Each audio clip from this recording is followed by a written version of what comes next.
All right, let's get straight into it. You're online, right? You're scrolling, you're posting, you're dropping those fire takes in the comments. You think you're shouting from the digital rooftops, exercising that glorious freedom of speech. But here's a thought. Is that voice, your digital voice, truly yours, or are you just playing in someone else's well-designed, profitable sandpit? We live in an age where our lives are increasingly lived online. Our town squares, they're now Twitter feeds, Instagram stories, TikTok For You pages. The idea of free speech in these spaces feels fundamental, doesn't it? It feels like it should be a given, a basic digital human right. But the architecture of the internet, especially social media, wasn't built with pure free expression as its primary cornerstone. When you sign up for these platforms, you click agree on those terms and conditions, that digital novel nobody actually reads. These aren't public spaces governed by broad democratic principles alone, they are privately owned territories. And the owners of these territories, the big tech companies, they get to decide what flies and what gets grounded. The freedom you experience is often conditional, mediated, and sometimes frustratingly opaque. Now I hear you, especially my American friends, you're probably thinking, but Hassan, what about the First Amendment? Freedom of speech, baby. And you're not wrong. That's a cornerstone of American democracy. It protects citizens from government censorship. The government can't just waltz in and shut you up because they don't like your opinion on pineapple on pizza, which, by the way, is a culinary crime, but that's a different show. But here's the kicker. That First Amendment primarily applies to government action. It doesn't generally restrict private companies like social media giants from moderating content on their own platforms.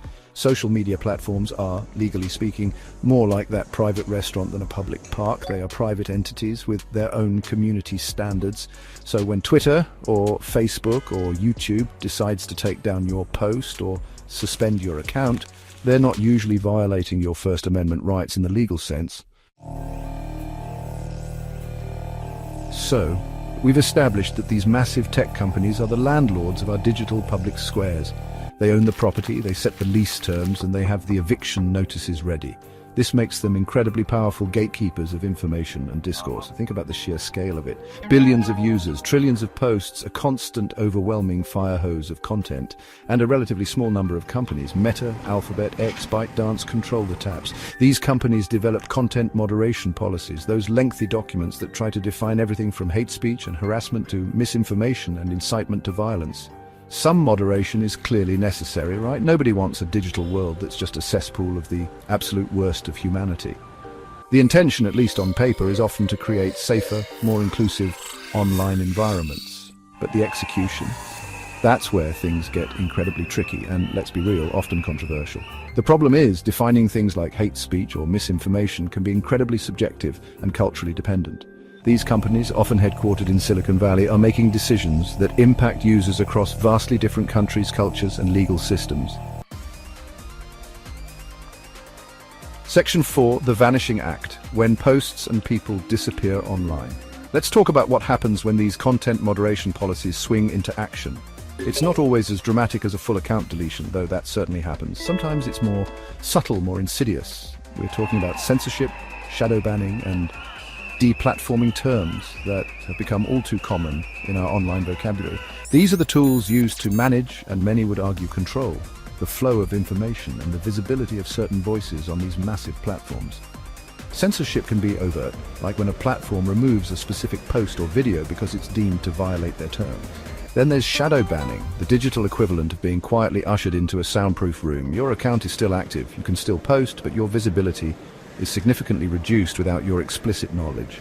And finally, there's deplatforming, the digital exile. This is when a user or an entire organization is permanently banned from a platform.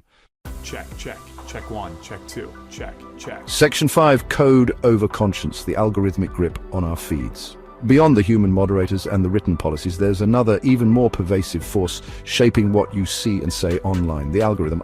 The algorithm, that mystical, all-knowing string of code that curates your newsfeed, suggests your next video, and decides which posts go viral and which ones fade into digital obscurity. These algorithms are designed for one primary purpose: engagement. They want to keep you scrolling, clicking, watching, and reacting for as long as humanly possible, because your attention is the product they sell to advertisers. But this relentless pursuit of engagement has profound ethical implications for free speech and the quality of information we consume. Algorithms tend to favor content that is sensational, emotionally charged, or controversial because that's what often gets the most clicks and shares. Nuance, thoughtful debate, and complex ideas. They often get buried beneath the digital noise. This can create filter bubbles and echo chambers where you're primarily exposed to content that reinforces your existing beliefs. Moreover, these algorithms are not neutral. They are built by humans, and human biases can, and often do, get baked into the code.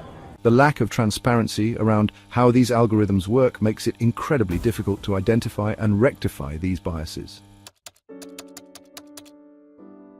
Section 6 plus Alt plus Reflect. Are we protected or just perfectly packaged? We've journeyed through the digital maze from the illusion of the online town square to the shadowy world of algorithmic gatekeepers. We've seen how private companies wield immense power over our online expression, how censorship can manifest in overt and subtle ways, and how the very code that runs these platforms can shape our reality. It brings us back to that fundamental question we started with: is free speech truly free online, or is it more of a carefully managed experience? It's a complex picture, isn't it? On one hand, the internet has undeniably given more people a voice than ever before. It's a tool for connection, for mobilization, for sharing cat videos that bring momentary joy to our complicated lives. But on the other hand, this protection comes at a price. The price is often a lack of transparency, a sense of arbitrary enforcement, and the concentration of immense editorial power in the hands of a few private entities. When these platforms decide what constitutes acceptable speech, are they truly protecting us? Or are they subtly controlling the narrative? Your voice, your feed, your freedom, how much of it is truly yours?